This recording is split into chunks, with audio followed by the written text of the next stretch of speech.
each other niggas. Jesus didn't come here on the Mayflower with Ronald Reagan and Tom Hanks to fight in a holy revolutionary war and die on the cross at Mount Calvary, Alberta, Canada, so we can call each other niggas. We are nigga Americans. Welcome to On the Black Hand Side, the only show that starts 15 minutes late and ends 5 minutes early. On the Black Hand Side is a fact-accusation-based news program which we refrain from using derogatory conspiracies like racial profiling or the prison industrial complex as a means for black people to feel sorry for themselves. Instead, we discuss the true issues plaguing the nigga American community which prohibit the real Americans from prosperity while learning the true history of this great nation. For instance, did you realize the first black people that came here to this country were indeed the Trumps? They made their riches acquiring land they didn't pay for and reselling it to people that couldn't afford it. The rest of the transplanted Africans had the same opportunities. Instead, they squandered it on acquiring huge sneaker collections and the consumption of malt liquor. It's one of the many accusations uncovered in my book, Slavery Hopes, the liberal plot to destroy the civil rights movement. It carefully examines how liberals have made black people weak in this country by this theory that slavery has had long-term psychological and mental damage done and should be paid for via reparations. The truth is, this was just the first Job Corps. I worked for free for more than 12 years around my house, ass kickings daily by my mama and my daddy. Me and my 32 brothers and sisters had to share a box of grits and a can of grape soda that lasted us a week. And did I rely on multi-billion-dollar government handouts to make it out of small-town America? Absolutely not. This is America, and I'm a nigga American. I busted my ass having sex with hundreds of women on camera and made it out of Ball Sweat, Mississippi. And I did it without any type of government handout. So forget reparation. Everybody knows that this country was built on the blood, sweat, and tears of rich white men in boardrooms. The countless hours that they sacrificed on gambling away huge sums of money on shady backroom deals is what made America great the first and the third time. Now, we're going to take a pause for the calls to pay some bills. You are watching On the Black Hand Side on the Republican Television Network. Look, man, I don't care what you say. The first rap album wasn't Rapper's Delight. It was Devil Went Down to Georgia. Nigga, you said 90 seconds. Welcome back, nigga Americans.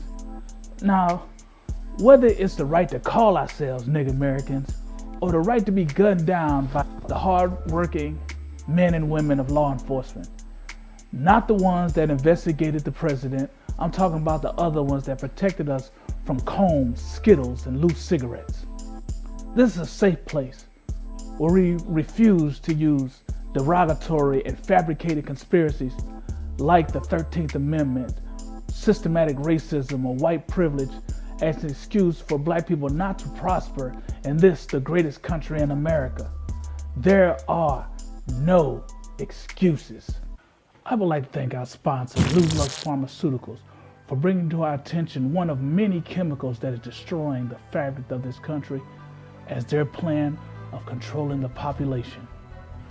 It's found in products and inventions from communities heavily populated with nigga Americans and has remained undetected until Lux Pharmaceuticals conducted its own scientific study. I'm talking about tropinigrazole. It's a dangerous chemical that primarily targets white females.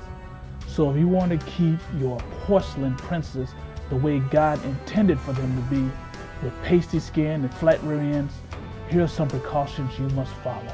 Stay away from coconut oil, shea butter, Hennessy, blunts, reggae festivals, pre-Tupac and Biggie hip-hop, Black and Mild, Newport cigarettes, and voting Democratic. Under no circumstances should you listen to 70s or 90s R&B. A Barry White song could lead to instant impregnation.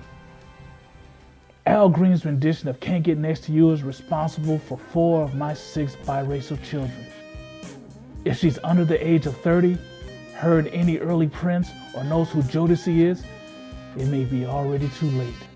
Tropinigrazole has even been found in certain footwear, so if she owns a pair of Air Force Ones or Air Jordan and doesn't play basketball, she may be paying a black man's cell phone bill, rent, or co-note already. By giving white women soulful singing voices and plumper asses thanks to Tropinigrazole, there's been a 72% drop-off in the number of nigger American children being born, with an increase in the number of mulatto children of 345% in the same time frame. By 2056, the only pure nigger Americans will be me and Wesley Snipes. The NFL, the NBA, BET, Olympic sprinters, gone faster than you can say Kristen from Human Resources. Today, it's old school hip hop and skin moisturizers. Tomorrow, it'll be pumpkin spice Hennessy served in Ugg boot cozies.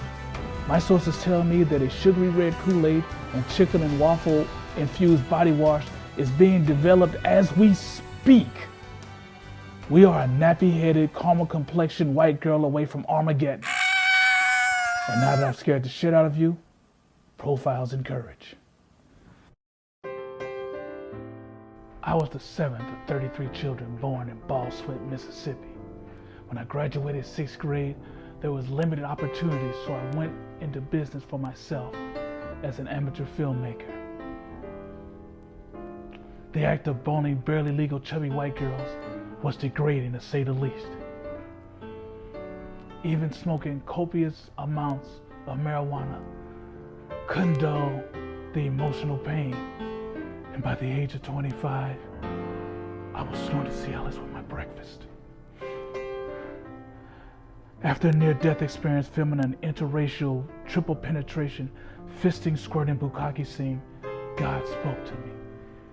He said, "Son, take those earnings you made from the dupes of choking hazards and black and back and invest in yourself."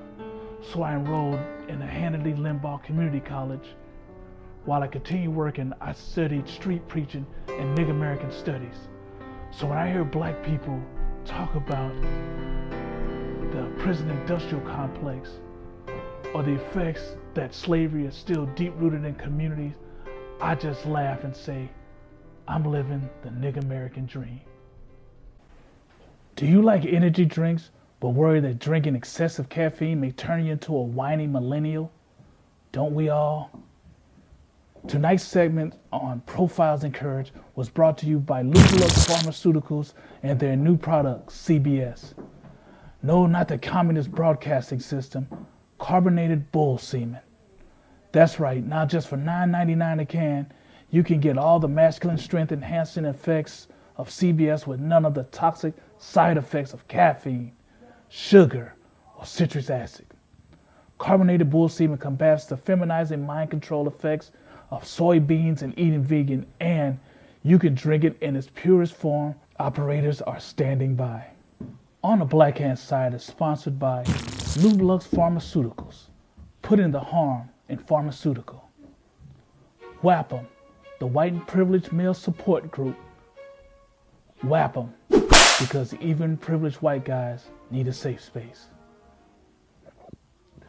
Next time on the Black Hand Side, hopefully we'll have an update on combating Tropinigrazole, and we'll discuss the pressing question, why don't we have a White History Month? We now turn it over to Circle Jerks with Chester Splattergag, where his guest will be Monica Flatbottom, Grammy-nominated singer and civil rights activist. Charlene Chuck Manley, political sports columnist for the Washington Sun, and H. Barnaby Wapplethorpe, founder of WAPM, fresh from his 5th divorce.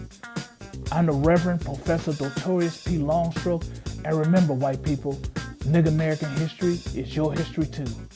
Good night, and good luck.